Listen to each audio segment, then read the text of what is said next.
성모님들 한 주간 잘 보내셨죠?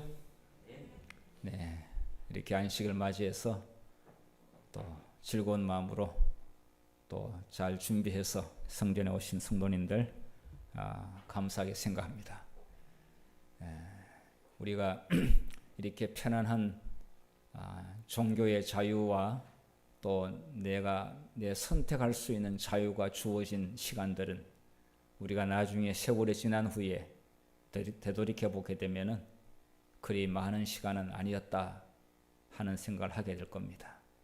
지금이 가장 좋은 때다 하는 생각이 들고요. 앞으로 오늘 이 교과 공부를 하면 할수록 이제 하나님께서 계획하신 시간표대로 이 세상의 마지막은 빠르게 진행됩니다. 우리가 이 안식일의 소중함을 느끼고 안식일 금요일 열심히 준비했다가 저녁에 하나님의 인을 받기 위하여 나오는 백성들에 대해서는 철저히 하나님께서 보호를 받게 될 것이고, 또 그렇지 못하게 살아온 사람들은 자신도 모르는 사이에 여러 가지 사단이 덫으로 만들어 놓은 덫에 걸려 넘어질 수도 있습니다. 자, 그래서 우리 한 주 한 주 다가오는 이 안식일은 우리에게 정말 영원한 운명을 결정 지을 수 있는 소중한 시간이고, 나에게 주어진 몇 번의 마지막 기회일 뿐이다, 이런 마음으로 우리가 이렇게 임한다면은 이 안식일이 어느 때보다도 더 의미 있고 보람된 안식일이 될 줄로 믿습니다. 오늘 우리 제5가 이 내용은 우리 재림교에서 정말로 예수님의 재림이라고 하는 이 대단히 중요한 그 중심 사상에 걸려 있는 내용입니다. 우리가 성경적으로 이러한 개념 정리가 잘 돼 있으면은 우리가 하고 있는 일에 대해서도 확신을 가질 수가 있고, 또 물론 다른 사람들에게도 내가 하고 있는 일에 대하여 정체성에 대하여 자신감 있게 말할 수 있습니다. 개념 정리가 안 돼 있으면은 상당히 당황스러울 때가 있고, 또 뭐 꼭 질문을 안 받는다 할지라도 우리 스스로의 행동과 이 삶의 이 원칙들이 그냥 이렇게 쉽게 좀 무너질 수도 있습니다. 그러니까 오늘 다시 한번 이 공부는 이 국가, 나라에 대한 개념 정리를 성경적으로 잘 한번 해보겠습니다. 자, 시편 46편 10절의 말씀, 기억절 말씀인데요. 같이 읽겠습니다. 시작. 너희는 가만히 있어 내가 하나님 됨을 알지어다. 내가 문나라 중에서 높임을 받으리라. 내가 세계 중에서 높임을 받으리라. 자, 여기에 이제 제목이 나라인데 이 성경 말씀 속에 나라가 나옵니까? 나라가 나옵니다. 내가 문나라 중에서 높임을 받으리라. 그러니까 세상 역사의 나라, 국가들은 하나님을 높이지 않았어요. 그리고 그 국가가 생기면 생길수록 하나님 백성을 괴롭히는 그런 일을 했어요. 그러니까 이스라엘 백성들 주변에 이 여러 나라들은 이스라엘을 도와주는 나라가 없고, 이스라엘 백성을 전부 다 괴롭히고 못살게 구는 나라들만 계속적으로 이어져 왔습니다. 그러니까 하나님께서는 그 국가와 그 통치자에 대하여 대단히 관심을 많이 가지고 계시는데, 우리는 그러한 개념 정리를 통해서 결국은 최고의 통치자, 예수님께서 세우시려고 하는 그 나라에 대한 그 미래의 나라가 시간이 갈수록 절박하게 우리에게 필요하다는 것을 깨워주고 있습니다. 좋은 나라에서 살고 싶은 마음 왜 없겠습니까? 정말 좋은 통치자 밑에서 대접받고 싶은 국민이 왜 없겠습니까? 너무 당연한 거 아니겠습니까? 근데 그렇지 못하다면은 정말 불행한 일이 될 수가 있습니다. 그런데 이제 국가적으로 쭉 역사를 보면은 정말 불행한 역사의 연속이에요. 뭐 좋은 지도자가 나와가지고 나라를 잘 통치할 것처럼 보이지만은 세계적으로 보게 되면은 갈수록 전보다 못하는 일이 계속 벌어지고 있고, 법도 안 지키고, 윤리와 도덕도 떨어졌고, 거짓말도 너무 잘하고, 그리고 초등학생들한테 가르치는 그런 가르칠 게 없을 정도로 이 지도자 또 통치자들의 그런 도덕과 윤리 감각은 시간이 갈수록 떨어지고 있는 것을 볼 수가 있습니다.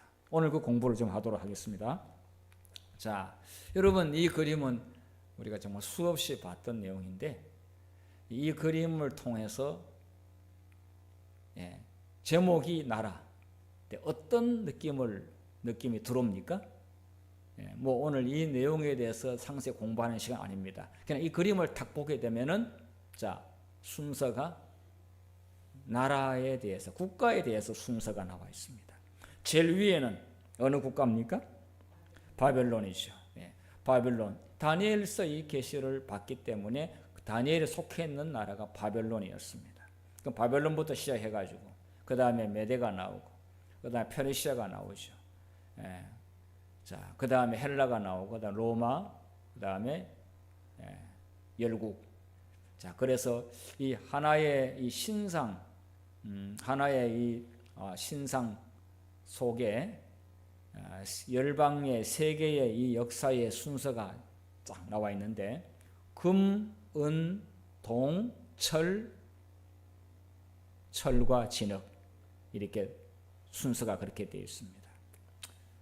자, 이렇게 봤을 때, 자, 가치적인 면에 있어서 금이 제일 좋지요. 그리고 진흙은 제일 떨어지지요. 자, 그런 측면에서 봤을 때 이 신상은 영원히 서 있을 수 있다고 보여집니까? 언젠가 완전히 불안하게 버티고 있다가 무너질 걸로, 망할 걸로 그렇게 보이십니까? 네.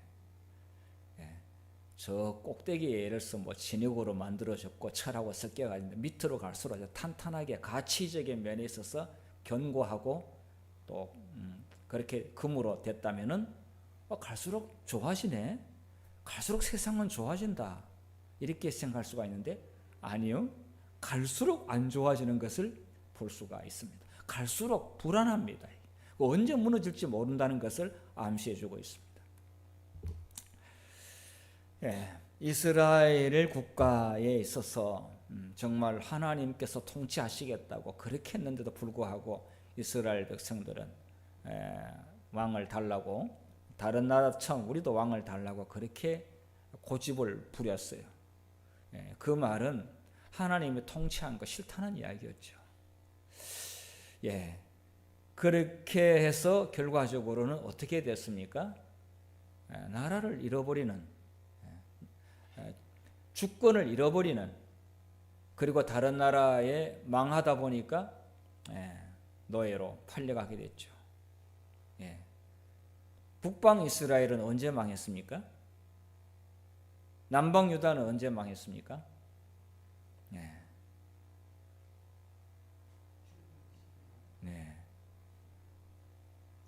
평생 우리 재림교인들은 아마 수백 번 들었던 이야기가 이제 이런 이스라엘 백성의 남북과 그다음 바빌론으로 연결되는 예언 전도회를 많이 참석했을 텐데요. 722년 아시리아에서 북방이 망했죠. 남방 유다 빨리 망한 이유는 선한 왕이 한 명도 없어요. 통치자가 엉망이었어요. 그래서 결과적으로는 주권을 잃어버렸어요. 주권을 잃어버리니까 종교도 없고 신앙도 없고 인권도 없고 그렇게 되어버렸어요. 그 남방 유다는 바벨론한테 587년에 완전히 망했어요. 다니엘은 605년에 잡혀갔는데 1차, 2차, 3차 있는데 1차 때 다니엘과 친구들이, 주로 귀족층들이 바벨론으로 끌려갔죠. 그래서 그 먼 바벨론 땅까지 밥도 물도 마시지 못하고 새스랑에 이렇게 묶여서 줄을 지어서 이렇게 정말 짐승처럼 끌려갈 때에 그들은 그때서야 알았어요. 하나님 통치자를 버리고 세상 사람들처럼 왕달라고 부르짖었던, 그리고 이렇게 하나님 안 믿고 우상 숭배하다가 그래서 가는 도중에 수많은 사람들이 죽었습니다. 무자비하게 죽었습니다. 영화에 보시게 되면은 그 이스라엘 나라에서 발도 묶이고 손으로 묶여가지고 쇠사슬에 묶여가지고 쫙 그렇게 행렬에 가는데 그 바벨론 군인들이 쓰러지면은 그 자리에서 그냥 묻어버려요. 그리고 그 약한 자를 뭐 이렇게 치료하고 이런 거 없어요. 그렇게 고통스러운 시간을 몇 달 동안 가서 바벨론으로 이제 가서 살아남은 사람은 노인들 다 죽고 그래도 좀 건강하다고 하는 사람들이 거기 도착을 했는데 그 긴 기간 동안에 그들은 좋은 시절에 배우지 못했던 하나님의 뜻을 그렇게 고통스러운 순간을 맞이하면서 그때서야 배웠어요. 그러니까 우리가 이렇게 좋을 때 참 배웠으면 좋은데 꼭 보게 되는 뭔가 하여튼 어려움을 겪으면서 우리가 이렇게 그때서야 깨달을 때가 참 많아요. 참 인간은 어쩔 수가 없는 것 같아요. 자, 참 이제 나라를 잃으면서 이제 바벨론으로 속해 있게 되고 그 다음에 페르시아에 속하고 나중에 로마에 속하고 예수님이 이 땅에 왔을 때는 자기가 만들어 놓은 나라에 백성이 주권을 통치받는 게 아니고 로마의 통치 아래서 오셨고 로마의 법정에서 재판을 받으시고 로마가 만든 사형대에서 예수님께서는 돌아가셨어요.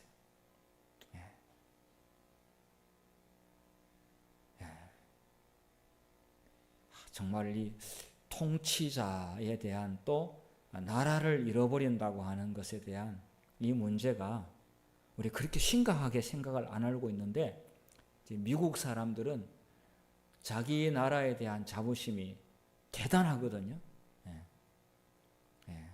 정말 얼마나 대단한지 제가 영어 학원 할 때 그 미국 사람들 콧대 높은 거를 제가 그때 정말 절실히 깨달았는데 정말 한 번 수틀리면은 얼마나 말을 안 듣는지 당연히 아메리칸이야. 너는 코리안이야. 뭐 안식일 교인이라고 예외도 아니에요. 똑같아. 좋을 때는 너무 좋아. 근데 싫으면은 그때부터는 예의고 뭐 양심이고 다 필요 없어요. 그냥. 오로지 자기의 실리적인 이권만 생각하더라고요. 자, 이 세상 나라가 다 그런 수준이에요. 그러니 우리는 진짜 하나님의 나라를 학수고대하고 하나님이 통치하는 그 나라에 대한 이 갈망과 그리움과 동경과 기대, 열망이 우리는 정말 어떤 사람들보다도 강해야 된다 이런 생각이 듭니다. 자, 금문 노철 철+, 진흙 불안한 미래가 우리 앞에 또 전개될 것입니다. 지금 60대, 70대, 80대, 90대 분들은 너무 가난한 나라에서 태어나가지고 일제강점기 6.25 전쟁 거치면서 잘 살아보려고 그렇게 애를 썼는데 정말 부강한 나라를 만들었어요. 그런데 이것이 얼마나 갈지 지금 미래는 너무 불안합니다. 자, 신상의 금속 가치가 점점 더 떨어지고 있다는 말씀을 제가 말씀드렸고요. 자, 그런데 사람들은 이때 이렇게 또 이야기합니다. 많은 낙관주의자들이 좋은 세상이 올 것이라고 이야기하는데 누가 주로 그런 말 하느냐 하면은 뭐 철학자들이라든지 뭐 이런 뭐 사상가들이라든지 학자들이 이야기도 하는 사람이 있지만은 주로 정치가들이 내가 대통령이 되게 되면은 정말 잘 나라를 다스린다 이렇게 공약을 하고 이렇게 선거운동을 하지요. 제가 봤을 때 그분이 예수님을 믿고 하나님의 뜻에 따라 통치하기로 마음먹으면은 전 희망적이라고 생각하고, 그렇지 않으면은 절대로 기대할 필요도 없고 또 실망만 더 크게 할 수 있습니다. 자, 미래에 대한 낙관주의자들의 말과 현실은 사실 너무 다르게 전개되고 있습니다.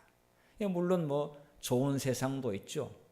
부자들이 잘 살고 또 때로는 어떤 과학의 발달로 인해 가지고 또 뭐 혜택을 보는 것도 뭐 들어 있습니다. 그러나 전체적으로 봤을 때는 퇴락해 가고 있습니다.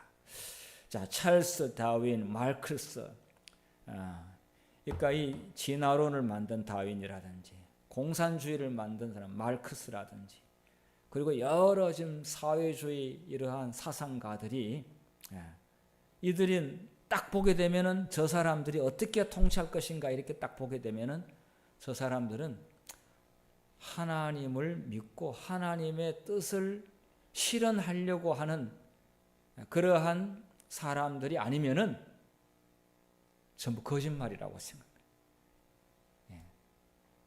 또 아니면은 그 말과는 다르게 전개될 수 있다.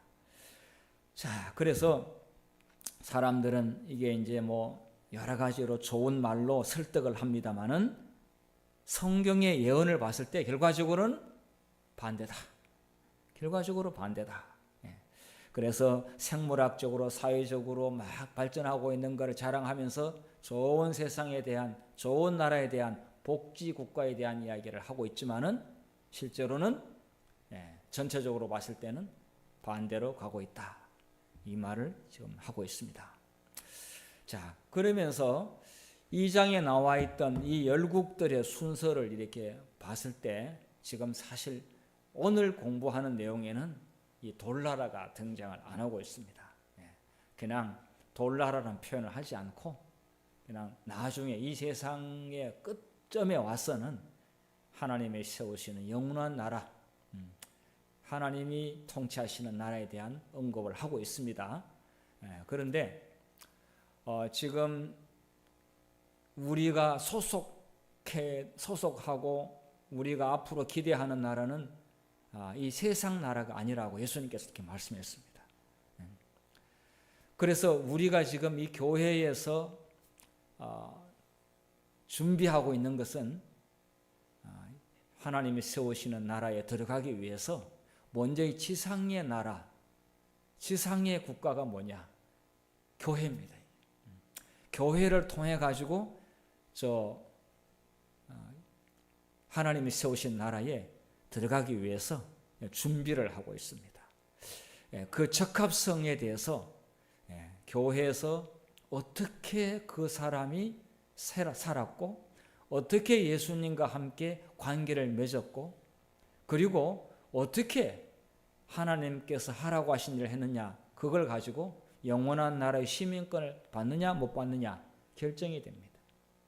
그런 거 생각이 되면은 이 교회는 단순히 교회에 나왔다 출석을 했다 안 했다 이런 개념보다는 훨씬 더 깊은 의미가 들어있고 사실은 이미 영생은 지상의 교회에서 결정이 됩니다. 이 사실을 정말로 제대로 이해하고 진짜 그렇게 하나님을 좋아하면은 오늘 저녁에 자리 다 찹니다. 다 차가지고 하늘나라 가기 위해서 마치 미국 시민권을 받기 위해서 얼마나 많은 사람들이 목숨 걸고 미국으로 들어가려고 그러는지 우리는 뭐 모르죠. 남미나 중미 쪽에서는 멕시코 쪽에서는 그렇게 하지 않습니까? 우리가 천국을 그렇게 가고 싶어 한다면은 우리가 지상의 교회에서 그 비슷한 열망과 거기에 대한 정말 열정이 나타나지 않겠습니까? 예, 나타나게 돼 있습니다. 예. 자, 이제 7장으로 연결되는데 7장의 나라는 어떤 나라냐? 2장의 나라는 느부갓네살 왕이 꿈을 꿔가지고 하나님께서 쫙 순서를 보여줬었는데 7장의 이 국가들은 누구한테 보여줬습니까? 예, 히브리 이스라엘 선지자인 다니엘에게 이거를 보여줬습니다. 예, 하나님께서는 누구한테 보여줬느냐 보다는 내용이 중요한 겁니다. 하나는 이방 통치자, 왕 중에 최고자이고 왕이라고 하는 사람한테 나라의 운명을 탁 보여줬어요. 그런데 다니엘한테는 뭐냐면은 다니엘이 주야로 기도하고 잃어버린 조국을 잃어버린 다니엘은 나라 잃어버린 그 한과 슬픔이 너무 크기 때문에 매일 그는 한 번도 그런 나라의 회복에 대한 기도를 빼본 적이 없는 그런 사람 아닙니까?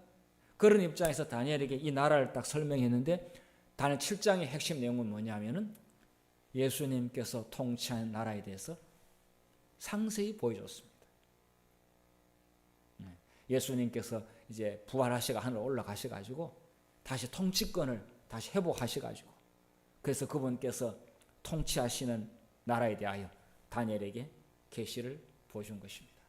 그러니까 다니엘은 정말 그게 그 계시가 큰 위로가 되는 그런 계시가 되겠죠. 자, 다니엘 7장에 나와 있는 이 나라들에 대해서는 어떻게 묘사가 됐는지, 어떤 상징으로 나와 있는지 한번 말씀해 보시겠어요? 이미 답은 다 나와 있네요. 그림에 다 나와 있네요. 자, 2장에는 금속으로 금, 은, 동, 철로 나와 있는데 7장에는 뭐로 나와 있습니까? 짐승인데 첫 번째 짐승은 뭐지요? 날개 달린 사자예요. 사자가 원래 빠르기는 빠른 날개까지 달았으니까 더 빠르다는 것이죠. 신속한 동물의 왕 중에 왕 최고의 힘이 센 사자에다가 독수리의 날개까지 붙여놨으니까 얼마나 속도가 빠르겠습니까? 자, 그 다음에 나라는요? 곰입니다. 곰. 베어트리에 가니까 곰이 있더라고요. 베어트 수목원. 근데 곰이 우리는 느린 사람 보고 곰이라고 그러는데 곰도 느리긴 하지만은 빠를 때는 또 되게 빠르더라고요. 자, 곰이 있는데 한쪽은 손들었고 한쪽은 내렸고 그리고 이 사이에 새 갈빗대가 있고 지금 그 설명하는 내용은 다음에 이제 공부할 때 하는 걸 하고 오늘은 이제 나라에 대한 순서 말씀드립니다. 그 다음에는 무슨 짐승입니까? 표범인데 여기에는 머리가 몇 개입니까? 머리가 4개고 여기에도 날개가 달렸습니다. 날개가 달렸다고 하는 말은 신속함을 의미합니다. 그래서 이게 알렉산더가 나오지만은 세계를 신속하게 정복한 그런 22살에 우리나라로 말하면 이제 군대에 이제 가려고 이제 하는데 22살에 황제가 됐어요. 세계를 제패하게 됐어요. 알렉산더가 온다고 그러게 되면 그 나머지 나라는 전부 다 장례를 치를 준비가 됐고 한국 문서에 다 써놔놓고 도장만 찍을 준비를 해야 될 정도로 알렉산더가 대단한 사람이었어요. 세계가 모두가 알렉산더의 무릎을 꿇었습니다. 자, 정말 표범, 무서운 그리고 날개 달린. 그 다음에 무슨 짐승이 나오죠? 괴물이 나오는데, 뭐 하여튼 그냥 괴물이라고 해야 돼. 다른 뭐 이 세상에 그 짐승을 비교할 만한 짐승이 없는데 어떤 사람은 용 그린 사람도 있고 어떤 사람은 공룡을 그린 사람도 있고 어떤 사람은 하여튼 뭐 이상한 그림 그렸는데 어쨌든 너무 무서워가지고 다니엘이 지구상의 그 짐승과 비교할 만한 생각이 안 날 정도로 무시무시한 짐승이었는데 자, 이 나라가 로마였습니다.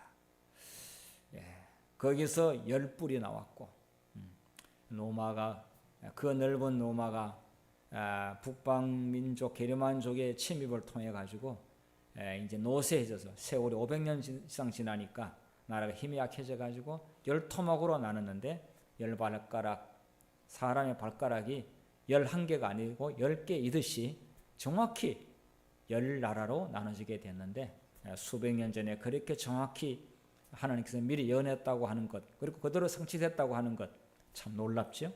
예. 자, 그 다음에 10뿔 가운데서 뭐가 나옵니까? 이 작은 뿔이. 근데 이 그림을 보게 되면은 작은 뿔이 아니고 굉장히 큰 뿔이더라고요.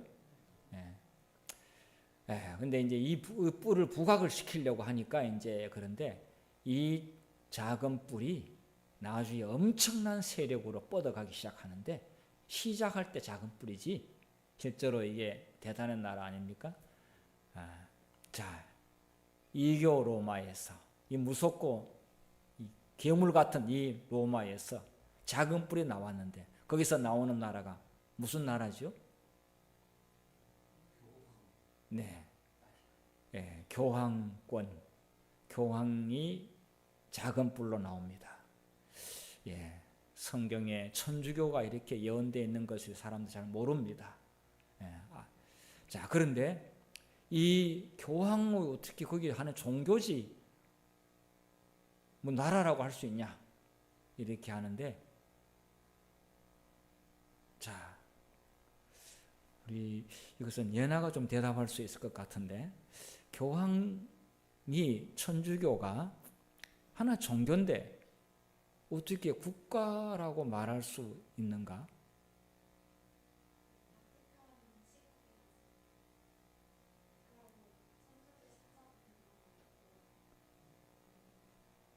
네.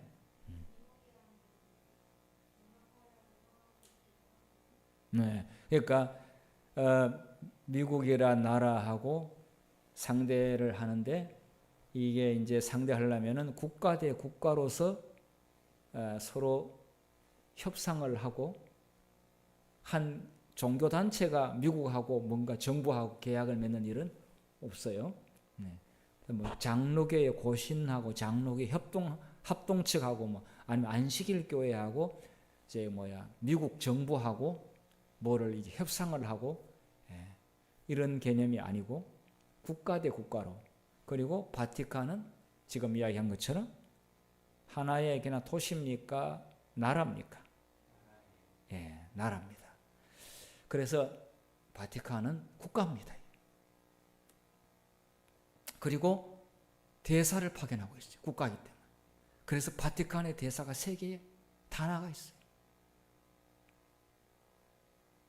그리고 바티칸의 정보가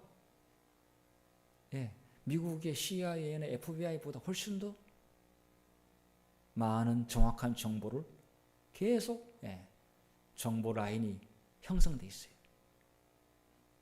그리고 그들은 각 나라의 대통령하고 지도자들하고 굉장히 친밀하게 돼 있고, 그래서 교황이 한국에 온다고 그러면은 아시아가 들썩거리고, 교황이 미국 간다고 그러면 미국이 일주일 동안 교황 맞을 준비를, 전 공무원, 국가, 경찰, 군인이 동원돼 가지고 교황 맞을 준비를 하고 있는데, 안식일교회 대총회장님이 한국에 오는데 뉴스에 안 나오더라고요.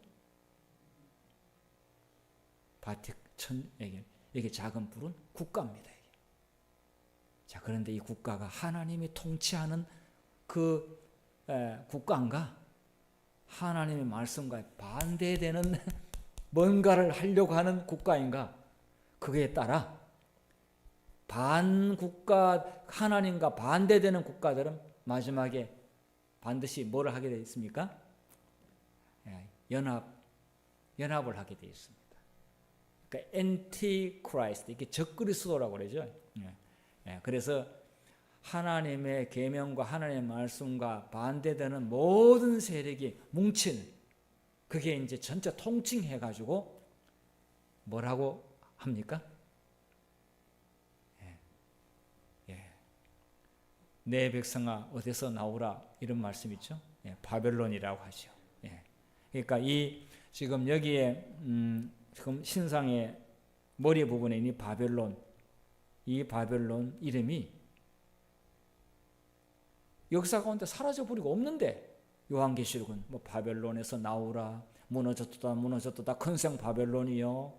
그 바벨론의 음녀는 술을 따라서 온 저희 그 세계 사람들을 다 먹여가지고 취하게 만들고 계속 나오는데 다 끝나버린 지나간 바벨론이 왜 자꾸 언급되느냐? 그것은 지금 말한 대로 하나님과 반대 전선을 편 모든 연합된 그 세력이 바벨론입니다. 자, 이렇게 진행되는 걸 볼 때 여기 이제 작은 뿔 다음에는 예수님 재림이 이제 그림이 있습니다. 이제 예수님께서 재림을 하시는데, 자, 이 나라들이 이스라엘 백성들을 굉장히 괴롭히고 핍박한 나라들이에요. 결국은 이스라엘 백성들이 이방 왕 좋다고 이방 왕대로 우리가 살고 싶다라고 그렇게 한 결과가 뭡니까? 자기 백성을 죽이고 자기 백성을 괴롭히고 하나님을 못 믿게 만들고 이러한 일들을 자초하게 되는 결과를 맞이하게 됩니다. 자, 7장엔 바다에서 올라왔습니다.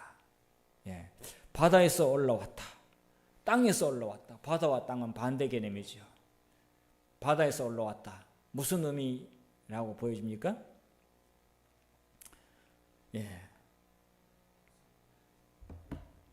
성경에 이스라엘 백성의 팔레스틴 혹은 예루살렘, 이스라엘 백성들이 살고 있는 것은 바다라고 하지 않고 땅이라고 그랬어요. 그리고 다른 이방 국가들이, 이방 나라들이 함께 몰려서 이스라엘 백성들을 공격하고 쳐들어올 때 바닷물이 흉흉하여 덮치는 이야기가 이사야서나 예레미야에서 계속 나옵니다. 그것은 홍수처럼 밀려와 가지고 이스라엘 백성을 침몰 덮어버리는 그런 침략을 이야기하고 있습니다. 자, 그래서 바다는 지금 이런 그 짐승들이 다 바다에서 올라왔어요. 그러니까 바벨론, 뭐 여기 저기 로마, 헬라 이 짐승들이 자, 하나 지나가고 난 다음에 또 다른 데 올라오고 또 다 올라오고 계속해서 바다에서 올라오고. 자, 이스라엘이 이방인 국가처럼 살기를 원했기 때문에 이제 이방인들을 지배하여서 돌나라 오기까지, 예수님이 세우신 나라가 이루어지기까지는 고난과 박해의 연속이다 하는 것을 역사를 통해서 볼 수가 있습니다.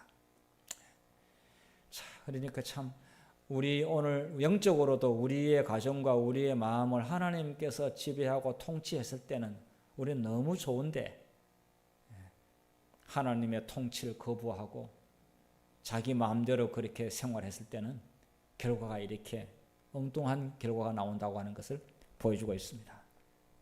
제국의 역사는 한 비극에서 다른 비극으로, 한 압제자에서 다른 압제자로 계속 이렇게 바톤 타치하고 있습니다. 이어지고 있습니다.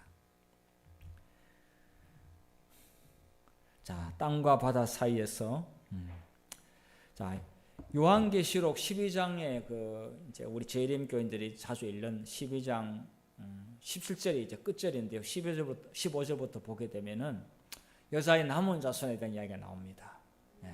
그 여자의 남은 자손. 자, 여자의 뒤에서, 여기 여자는 이제 하나님의 참된 교회, 참된 백성을 말하죠. 뱀이 그 입으로 물을 강같이 토하여 여자를 물에서 떠내려가게 하려 하되 땅이 여자를 도와 그 입을 벌려 용의 입에서 토한 강물을 삼키니. 자, 이게 무슨 말일까요?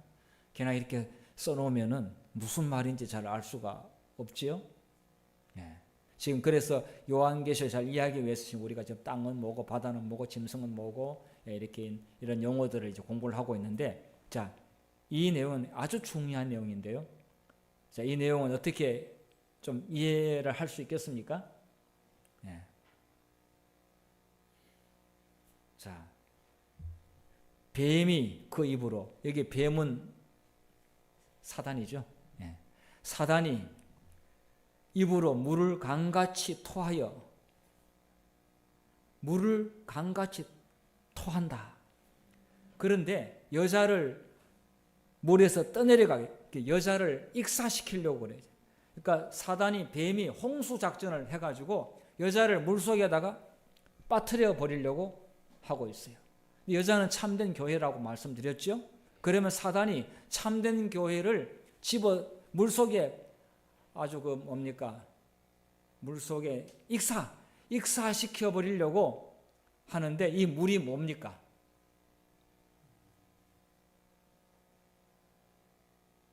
예. 그런데 16절에 땅이 여자를 도와.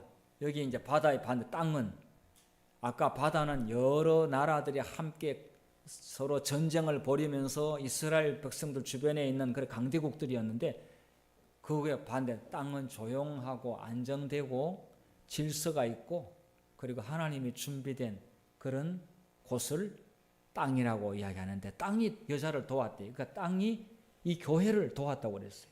이 땅은 무슨 땅이죠? 예. 이제 아메리카 신대륙이라고 볼 수가 있겠습니다. 이 전체 이제 그 구도에서 봤을 때, 그 종교의 자유를 찾아온 청교도들을 맞았다기보다도 찾아온 곳이 신대륙입니다. 그래서 미국이 그 참된 종교의 자유를 찾아온 신자들을 도와 그 입을 벌려서 용의 입에서 토하는 강물을 삼키니 받아줬다는 거예요. 받아줬다는 거죠. 자, 이제 대충 무슨 내용인지 이해하시겠습니까?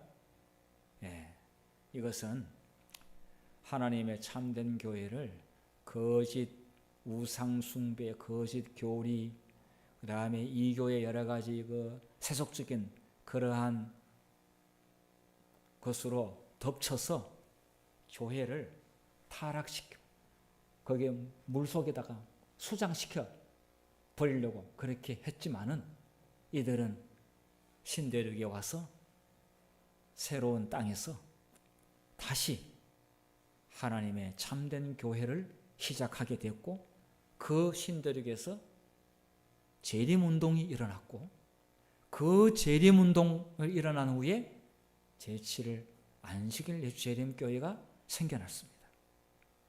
그래서 이 성경절은 아주 중요한 내용인데요.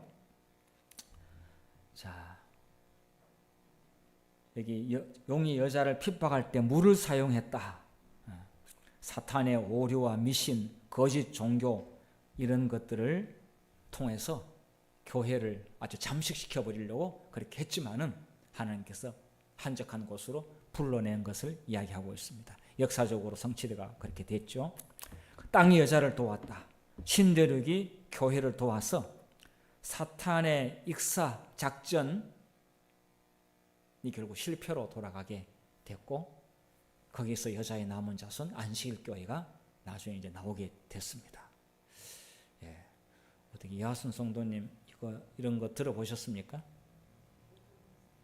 네. 그럼 오늘 이 내용은 사실 굉장히 중요한 내용이고요.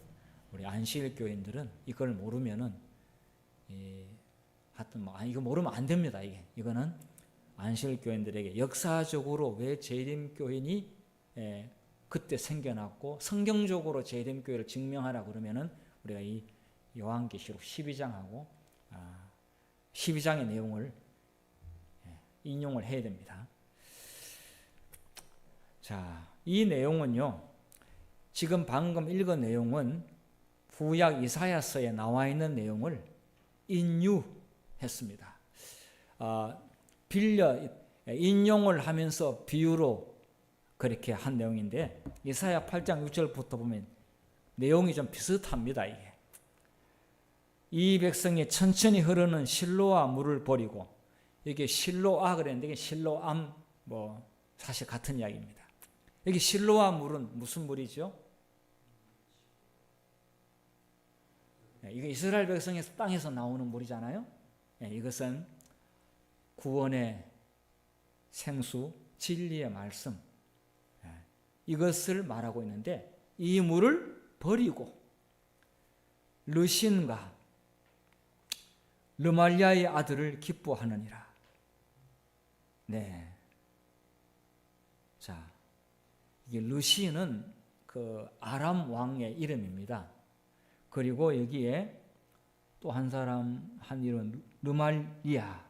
르말리아는 이스라엘 백성 가운데서 베가라고 하는 그 왕이 있는데 그 베가의 아버지가 이름이 르말리아입니다. 르말리아. 그러니까 아람하고 이스라엘 북방 이스라엘 왕끼리 합쳐가지고 하나님 주시는 샘물을 버리고 저기 흉용하고 창렬한 큰 하수 곧 아수르 왕 그 물을 마시게 됐어요. 그 물이 덮쳐버렸다. 쳐들어와서 그들이 거기에 완전히 점령을 된 것을 말하고 있습니다. 그 모든 골짜기에 차고 있는 모든 언덕에 넘쳐서 흘러 유다에 들어와서 가득하여 목에까지 미치리라. 임마누엘이여 그가 펴는 날개가 내 땅에 가득하리라 하셨느니라. 그래서 이 물이 덮쳐가지고 이렇게 멸망한 그런 이야기 내용이 이미 이사야서에 있습니다. 그래서 요한계시록 2장에 용이 여자를 도와 입에서 나오는 강물을 삼켰다. 이 말은 구약적 배경 가운데서 요한이 이제 가져온 것임을 볼 수가 있습니다. 자, 그러면서 이제 이 미국이 그렇게 땅이 여자를 도와가지고 참 교회를 세워놨는데, 아니, 이 미국이 이제 변하기 시작을 했어요. 이 새끼 양으로 출발한 미국이 어떻게 한다고 했어요? 요한계시록 13장 11절에 용처럼 말하기 시작한다고 그랬어요. 이 말을 한다고 하는 것은 잘못된 교리라든지 하나님의 말씀과 배치되는 이론들을 가르치고 그것을 나라의 법으로 만들고 십계명을 유린하고 이런 의미가 있습니다. 용처럼 말한다. 그러니까 하나님을 도전하는 대적하는 그런 일을 미국이 한다는 것을 말하고 있어요. 자, 그래서 이 법왕권과 미국이 합쳐가지고 여자의 남은 자손, 하나님의 계명과 예수의 증거를 가지고 있는 이 재림교회 안식일교회를 마지막에 총동원해가지고 멸망시켜버리면은 예수님께서 이 지구의 사업은 실패로 돌아갈 수 있겠죠? 사단이 그렇게 생각합니다. 그러나 결코 그런 일은 없을 것입니다.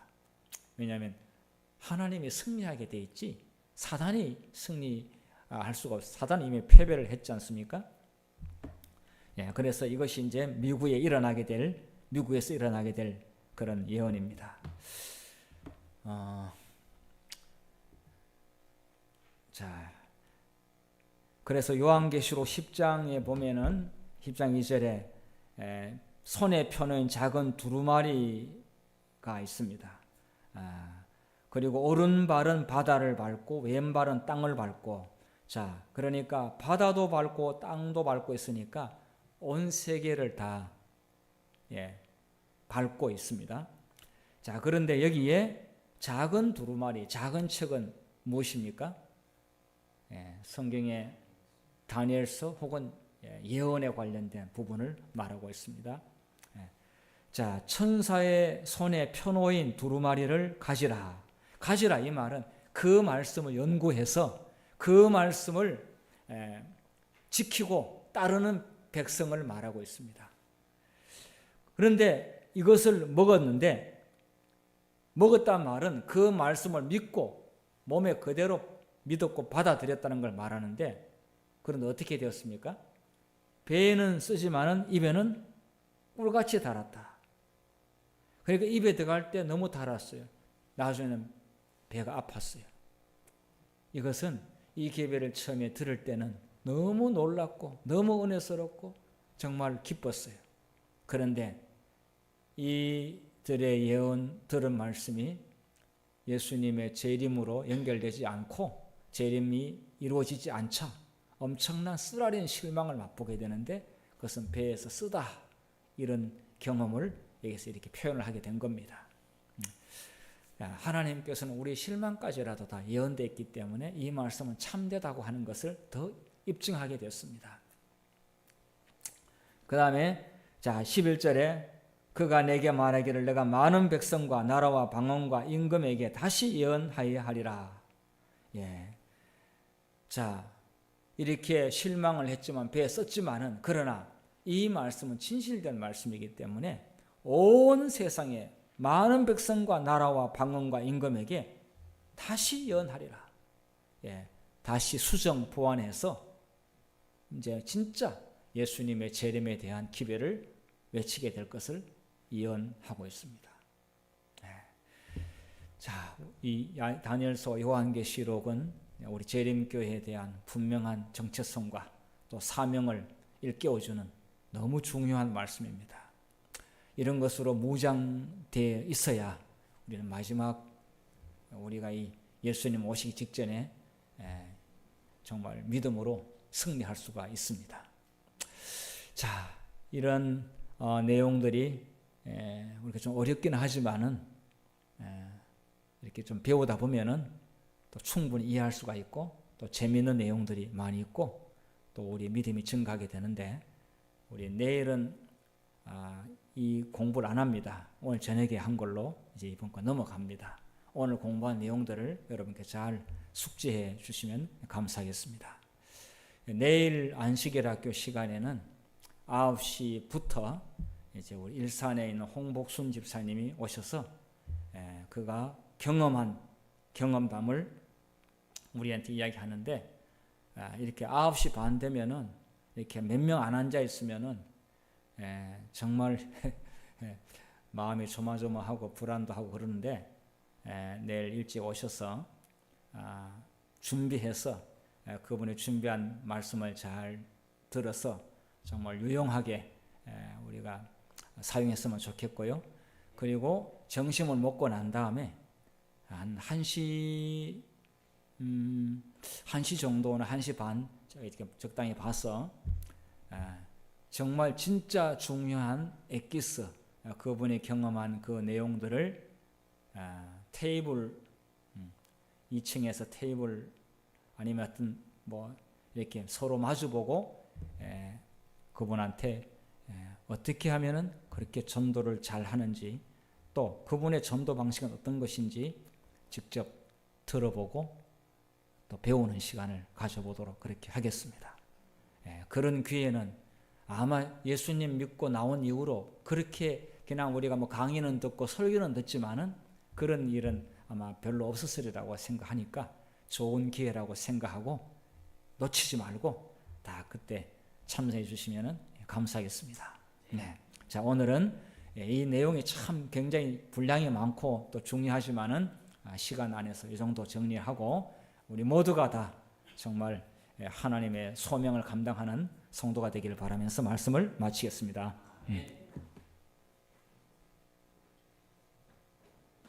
네, 우리 다 같이